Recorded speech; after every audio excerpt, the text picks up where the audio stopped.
So a couple things that really help me in regards to trust is, or I guess just my process in general. So there's a couple things, and I went over this in correlation yesterday, but I'm going to go give delve a little deeper. So number one is I want to be as efficient as possible. I don't want to waste a single second while I'm out on the doors.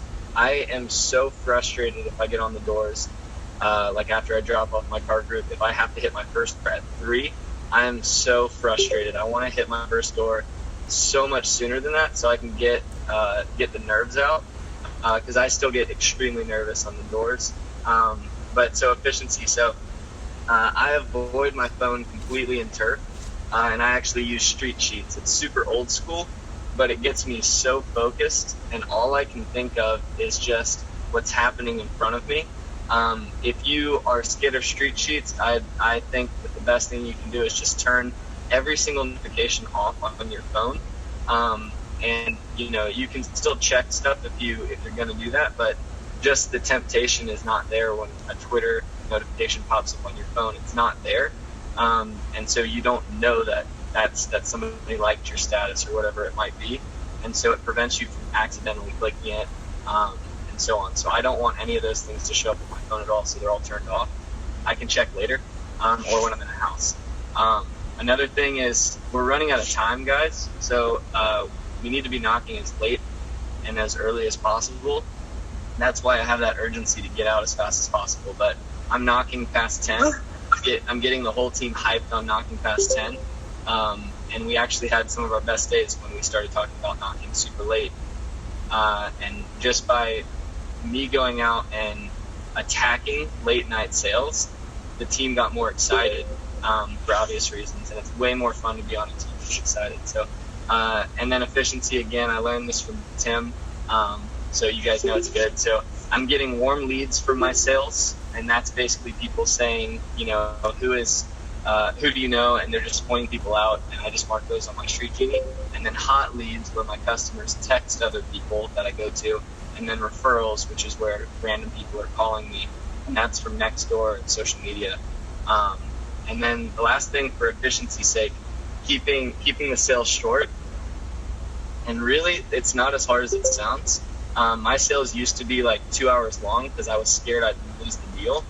But the reality is the longer you stay in there, after an hour or an hour and a half or 2 hours, sometimes I think I've even been in the house for like 4 hours, and I was just hurting myself. So it actually takes away from the fact that you are doing a lot of these. They don't believe you anymore, because in their mind they're thinking you've been in my house 4 hours, so there's no way you're actually doing 15 you told me you're doing. So just I keep the sales short by building trust really, really effectively by looking them straight in the eyes.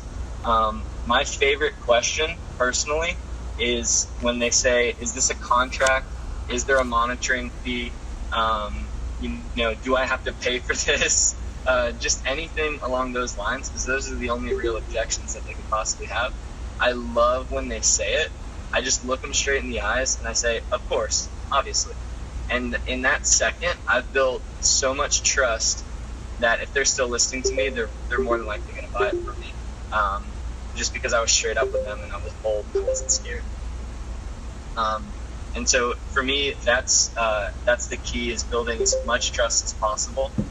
For everyone on this call, I recommend listening to Speed of Trust. It's the book. It's Jeff Mendez's favorite book. And that's, I've always wanted my sales to be short, and I got that book from him. And then the next thing is impulsing. So everyone should adopt this mindset of winners love winners. So your customers want to feel like they're winning, and they'll feel like they're winning if you're winning. And so I'm announcing my goals to every single customer that I'm with. All last week I was telling them I'm doing 15 out here. I'm doing 15 out here. I have 13 more. I have 12 more. I'm doing 3 today. And because I have this mindset of I'm winning, I'm attacking the day, customers want me to win so bad that I don't have to ask for referrals. I actually just hand them a sheet and they fill out the referrals. So the majority of people are giving me 10 to 15 referrals, and I'm not asking, I'm just handing them a sheet that says referrals for me to win. And they just fill it out without me even explaining it. And the coolest thing about competition, guys, is that you get to blame them for every single thing that you do. So when they complain about same day, it's not your fault because you want to win and they want you to win. And so I've got the whole team over here. They're basically now saying, "Oh, do we have to do this today?" And it's yes, absolutely. I'm in a competition. Don't you want me to win? And the customer's like, okay, let's do it. Let's get you to win. And they do it. And I get to not be the bad guy. They get to love me. They get to feel like a winner because they got a good deal. And I also get to feel like a winner because they want me to win. And I think that the competition is probably one of the most powerful things. Let me know if I'm going over time, Tim. You're good. Keep going. Okay, cool. The other thing is bandwagon. So again, just to recap, I'm thinking, how can I be more efficient? How can I impulse these people quicker? And how can I get people to bandwagon and start selling for me? And again, back to what I was saying, winners love winners. They give you referrals. They start calling friends. They actually want you to win. I stopped paying for referrals because people, like, we're more excited about a hat than we are about our $500. We're more excited about winning a hot tub or whatever that thing is. I don't even know what it is, but I want to win it more than I care about selling, 100 accounts. I don't even care how much I have to sell to win it. The Cancun trip, I'm more excited about that than the 175 accounts I need to sell. I'm more excited about those things than I am about the money that I'm making, which means our customers are more excited about winning than they are about getting $100. And so I figured out I don't have to spend money anymore. I can just get them to feel like they're winning, and they'll give me referrals just for that reason. And so I get to blame the competitions. I get to get them on my team, and then they start selling for me. And that's really how I'm getting that to happen. And then I'm bandwagoning all day, where I'm saying everyone is doing this, everyone is loving me. And even if it's not true, I get to lie to myself until the end of the day when I'm coming down to I have no sales and I'm looking for that last one after 10 o'clock. I've told myself so much that people love me and everyone wants it that this final person, I finally believe it by the end of the day. Yeah. And I finally get to close this very last person that I get in front of. And so whether it's true or not, I'm saying it all day to myself more so than to the customer, just so that I can build my belief by the end of the day to close that final person. And then for bandwagoning, when I get the customers on my team, it's because I'm dropping names and I'm telling them how everyone's giving me referrals and everyone wants me to win. And I'll even make it competitive where, and I learned this from Tim too, where I have a list of referrals. And guys, if you have a list of referrals and you've called all of them, don't throw that thing away. Throw it down in front of customers and show them that other people are referring you, because they'll get competitive and they want to win. And utilize that, because they'll list out referrals, whether they're good or bad. I just text them, and I've gotten 2 or 3 deals every single week of referrals, just that I just texted, and I don't mess with them, I don't call them. But because I lay that sheet in front of them and I say, hey, this is what most people are doing, let's see if you can beat somebody on this list. And it's got their name too if they were referred, so it's super easy, and I just use the street sheets for that. Again, watch Tim's referral video, it's really good. But yeah, this is getting the customer so extremely involved, and I've usually done a lot of this stuff before I've dropped price at this point. So the customers are so involved and bought in my process and my competition, and I'm going to win, that I'm just assuming the sale so hard at this point, to the point where I'm telling them to download apps and things like that, and it's just because they're so involved in the competition and winning. And obviously this deal can only happen today because I'm in a competition. So, I'm just going to assume it. So I'm just going to start handing them stuff to sign and fill out paperwork and so on. And then the most important thing is my attitude. Like anybody on this call can hear in my voice that I'm pretty confident. I know I'm going to go sell today just because of my attitude, and I know what I did last week. So now I broke the barrier in my own mind. And everyone is capable of doing it, especially since I didn't sell for 6 weeks. And the fact that I just had, a 17 week, and it's only been 2 years for that to really happen. Anyone on this call is capable of doing it, and that's kind of the exciting part. But mentally, I decided I needed to be the craziest person in the office. I wanted to lose my absolute mind, and be the most energetic, excited person This office thinks I'm absolutely insane, and I love it. Every single day when I do the cheer, I pour a bottle of water on my head. It's freaking hot out here. And I'm just yelling. I'm excited. I'm smiling. I'm happier than everyone else in this office. I want to be that person that's happy before they're happy. Before things are good, I want to be happy, because that attitude is what people want to buy. They want to buy me. And then on the category of mindset too, I want to preserve my mind. I don't listen to rap. I don't listen to anything that cusses. I don't like that stuff. It's bad for you. It really, it's not good. Like if it's talking about hurting people or, treating women poorly or treating people badly or doing drugs or drinking, like that stuff's not good for you. There's no reason to be soaking that into your brain, because all it's doing is it's just corrupting your brain and it's making you not good at selling. Like it's really not. And then you're making it seems like it's normal to do those things. Whatever I listen to, that's what it seems normal to me in my life. So I want to program my brain with good, holy, happy, positive things in scripture and listening to worship music if I'm listening to music at all, or books. And this sounds really dumb, guys, but this is so funny. But I learned it from Craig, and I also learned it from Ryan Abbott. Both two of the best salespeople I think I've ever met, along with John Rivas and obviously Tim and Isaac. But I change all of my my fails, like all my failed credits and all my no hits and all my people that I whatever. I change all of those to B's on my Street Genie. I know it sounds really dumb, but I don't put anything on my Street Genie except for who's interested, the callbacks, my sales, and all of the fails and no hits I change to Vivens. And in my mind, what that does is it makes me think everyone wants this and everyone's doing it. Because every time I look at Street Genie, all I see is just good things. And so it just keeps awesome. my mindset just super, super high. And I also, because I use the Street Sheets, I don't mark houses on my Street Genie. It just has the empty houses. And to me, those are people I can go back to because they don't have anything on them. So I don't even remember a lot of times that I talked to them. And because I sold all their neighbors right around them, I'll go back confidently, not remembering them. And I'll just pitch them like normal. But yeah, I did all your neighbors, so, you're obviously next. And they're like, you just came here. It's like, yeah, it's fine. That was before I set up everyone around you. So, obviously I'm real now. So, and then the final and most important thing, that I really learned, Isaac Gates needs a certain number of accounts to be promoted. And as far as I'm concerned, Isaac, more so than anybody else in my entire life, deserves anything that he can to help his life, especially after this year. He's had a really rough year. Not like financially, but just physically, emotionally, and in his family. And he's basically my best friend, my leader, my mentor, the person who really led me to God. And so I'm dedicating the remainder of my year to him.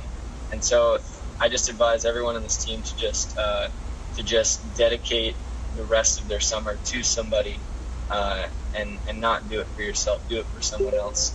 But yeah, those are really my tips on what's been helping me. It's building a lot of trust, being an animal, getting customers on your teams, and just being efficient with your time. Bro, that's so awesome. A couple of things that I really liked. Hopefully you guys got all that. I think that's amazing. The one is getting trust really, really fast. I have a quick question on that. What's one or two super simple tips that you have on how to get trust super quick?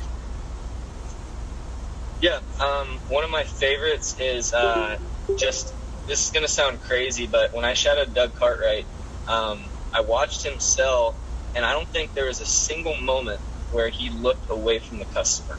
As weird as that sounds, as creepy as that sounds, he is so confident and not scared of them that he does not look away. Even when the customer would look down, he was still looking straight at them. So when they looked up, he's still looking them dead square in the eyes. So when he says anything,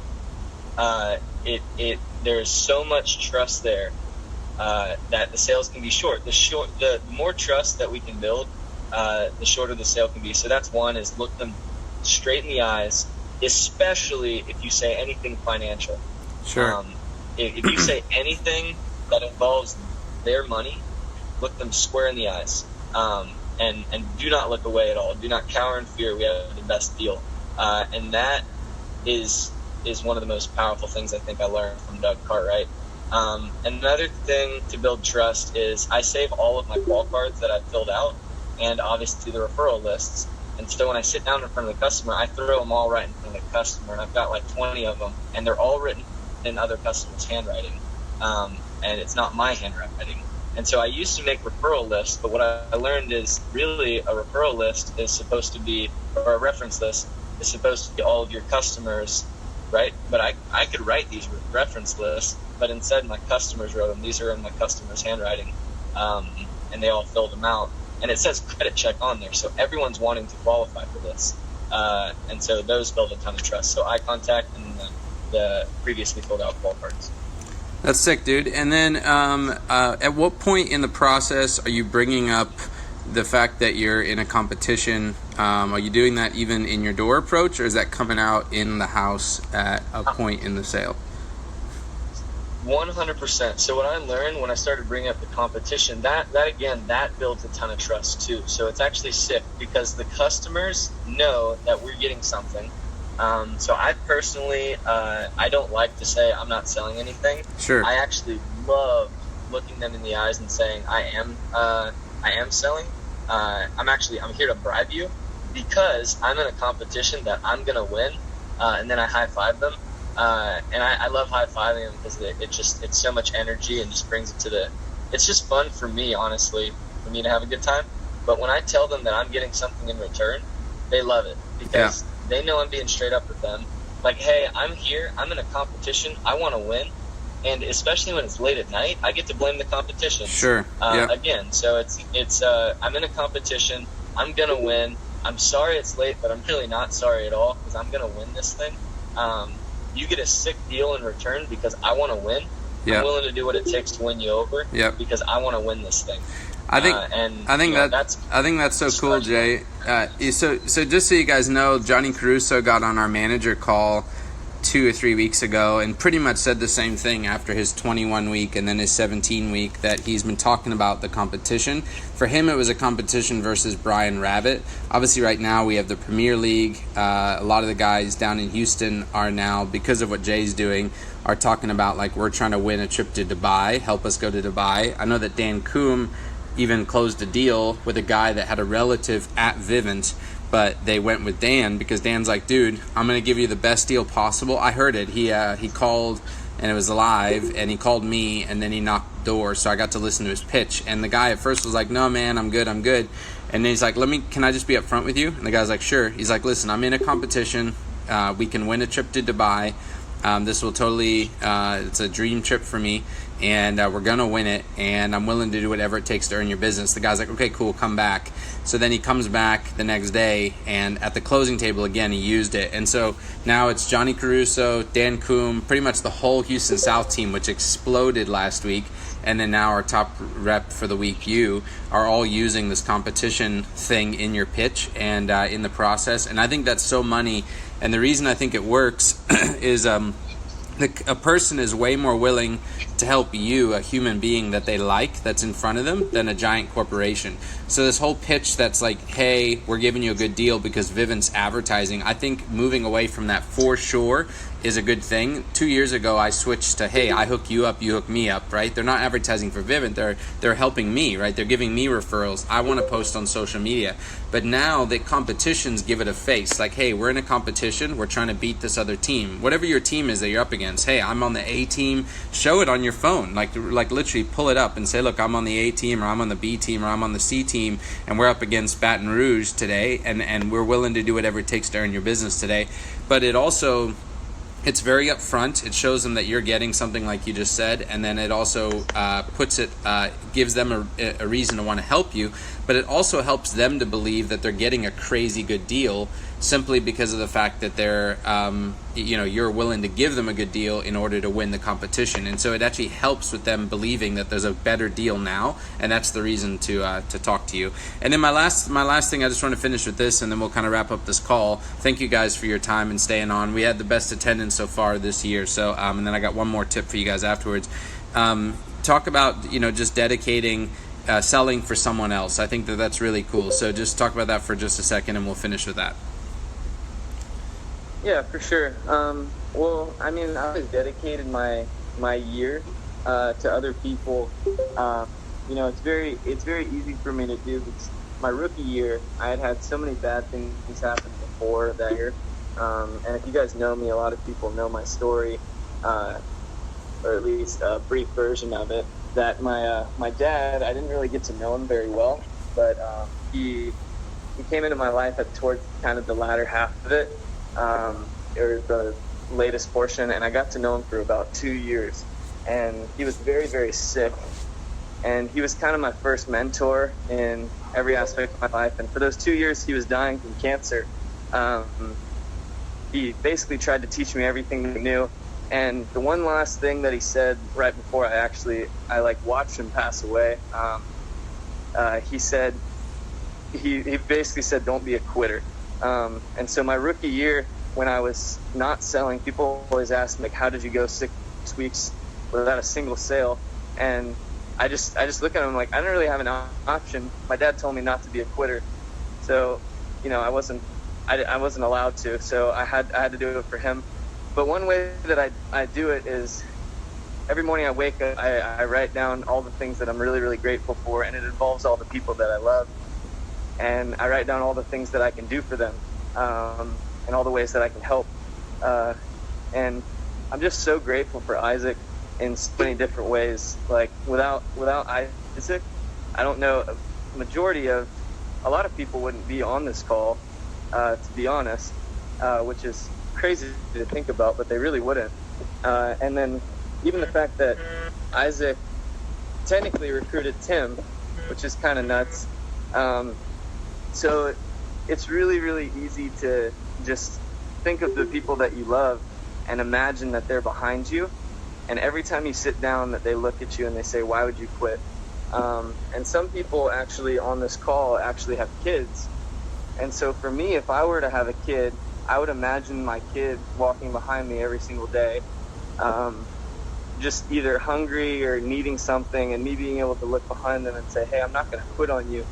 I don't have the option. There's no luxury for that. I can't sit down right now. I need to keep going. Even if I don't sell, I know that my son or my wife or my family or my friends or Isaac would be proud of me because they know I'm working as hard as I can.